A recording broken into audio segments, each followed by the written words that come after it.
Hey guys, G5 here. Hope you like my video and please hit the button like, share, subscribe and comment. Selamat menonton.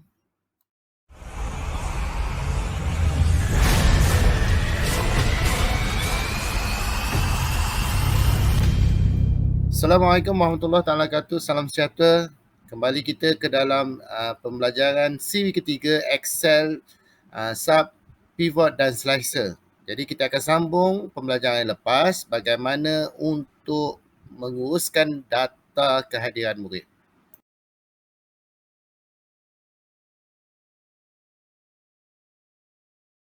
Baiklah, yang lepas kita dah tengok bagaimana kita dah dapatkan pivot daripada raw data, kita dah bina pivot. Okey, untuk tahun ini, bagi tahun 2022, ada 2 bulan yang kita akan buang. Kita akan delete data tahun 2000, bulan Januari dan bulan Februari. Kenapa ini berlaku? Kerana untuk tahun 2022, bagi bulan Januari dan Februari adalah mengikut kepada pelajar tahun 2021. Jadi kita akan buang bagi data Januari dan Februari. Okey. Ini data Januari Februari, kita delete dahulu, kita delete. Okey, jadi bila kita delete, kita ingat bila kita dah delete, kita pergi ke bahagian data. Okey, kita pergi pada bahagian data, kita refresh all.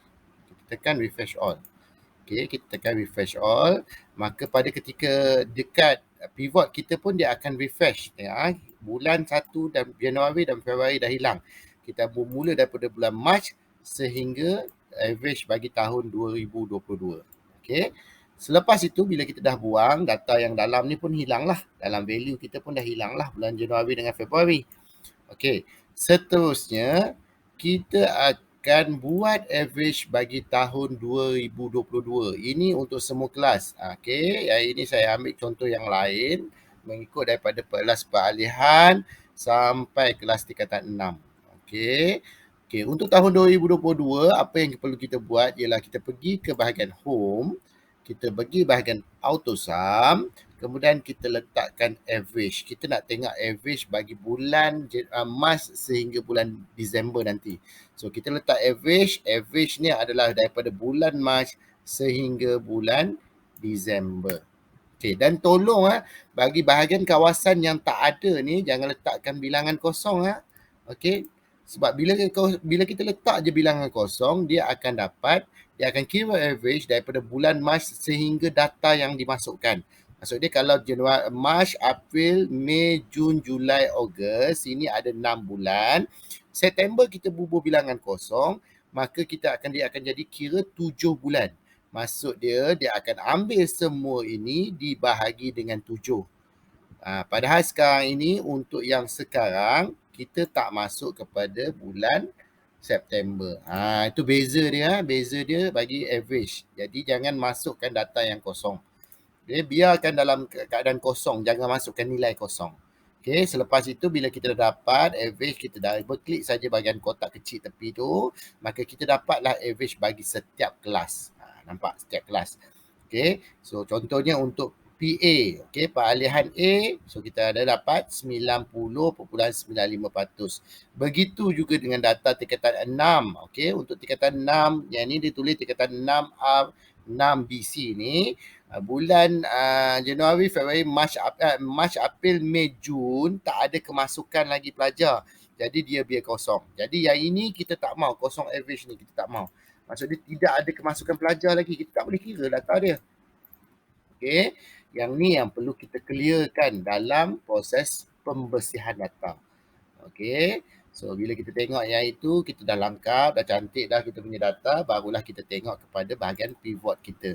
So pivot kita pun akan sama terikut kat situ. Kalau kosong dia biarkan 0%, tetapi di hujung sekali dia tak kira, average tu dia tak kira. Okey, average. Dan tolong ingat sekali lagi bila kita dah buat pembetulan ataupun pengubahan dalam data kita, kita pergi kembali kepada data dan kita refreshkan data tersebut. Kita refresh, okey, pergi bahagian pivot, kita tengok kalau benda tu belum tu, kita pun refresh sekali lagi. Okey, kita dah masukkan data kita. Okey, kita masukkan data kita.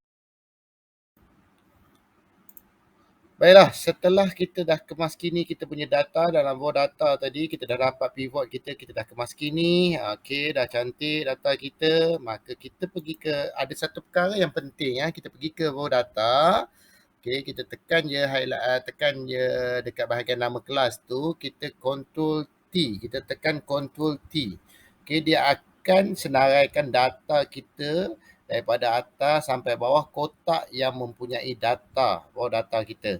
Jadi kita klik, kalau belum klik kita tekan kepada my table has header dan kita tekan OK. Okay, dia akan keluarkan satu statement dekat design itu di mana nama table itu berada di situ. Jadi kat situ typekan perkataan raw data. Raw data jangan ada space tekan raw data, kita tekan enter sahaja. Okay. So maksudnya raw data bila kita tengok raw data tu inilah data dia. Ini kenapa kita kata perlu buat begini sebab apabila kita ada penambahan data di bawah ataupun di hujung kolom. Okey, katalah sini, katalah kelas, ada satu kelas barulah S2 contohnya. Okey, kita dapat kat sinilah katalah 60%. Okey, 60%, enter. Okey, data yang tersebut ini akan dimasukkan ke dalam pivot. Okey, sekarang ni pivot tak ada, tengok sampai kelas tingkatan 6A.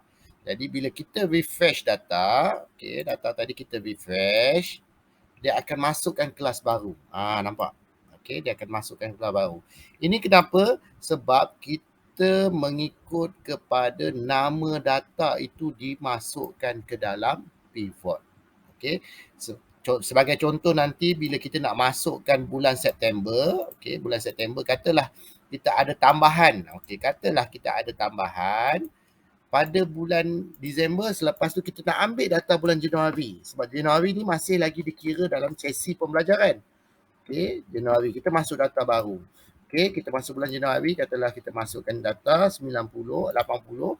Jadi ini data ini akan terus dimasukkan dalam pivot. Tengok sini sampai bulan Disember saja. Jadi bila kita refresh, kita akan dapat satu table baru, nampak di tepi ni. Bulan Januari. Dia automatik masuk Januari, kita masukkan di bawah. Kalau tidak dia tak kira, kotak tu dia tak kira. Okey, baru dia masukkan bulan Januari, nampak? Okey. Kenapa dia 100%? Tukarlah kepada average lah. Kita tak tukar kepada average, kita tukar kepada average. Average.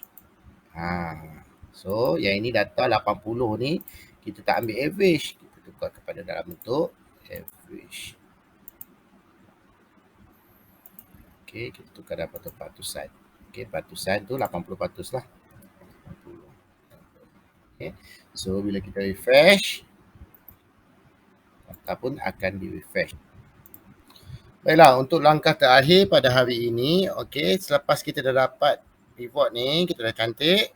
Okey, langkah terakhir, pergi ke bahagian insert. Okey. Tekankan bahagian pivot chart.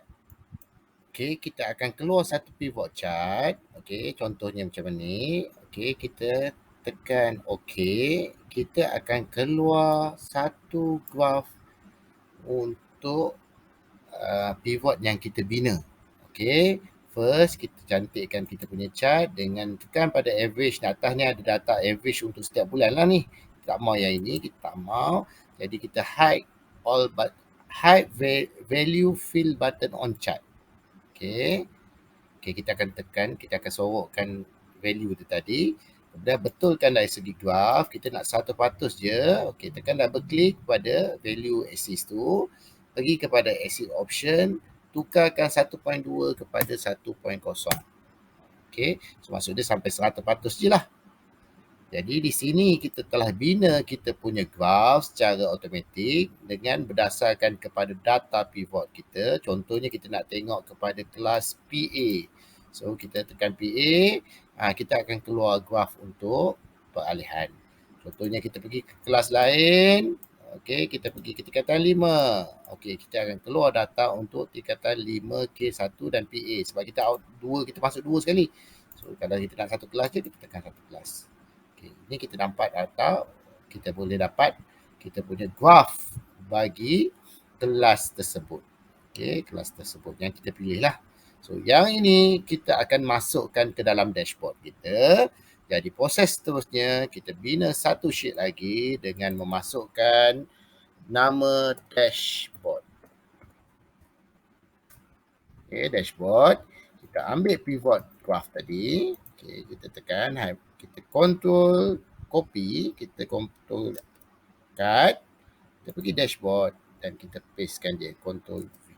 Okay, kita dah dapat kita masukkan kita punya chart tadi di dalam kita punya dashboard. Okay, kita pembinaan kita punya graph terlebih dahulu. Okay. Okay, itu saja untuk siri kali ini. Kita akan sambung dalam siri keempat. Assalamualaikum warahmatullahi taala wabarakatuh. Salam sejahtera.